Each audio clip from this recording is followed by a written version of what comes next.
కుహుకు సరాగాలే శృతులుగా కుశలమ అనే స్నేహం పిలువగా కిలకిల సమీపించే సడులతో ప్రతి పొద పదాలేవో పలుకగా కునుకురాక బుట్ట బొమ్మ గుబులు గుందని వనములేచి వద్దకొచ్చి నిద్ర పుచ్చని తనన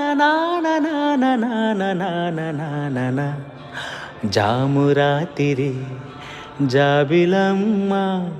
జోలపాడన ఇలా జోరుగాలిలో జాజి కొమ్మ జారనీయకే కళ వయ్యారి వాలు కళ్ళలోనా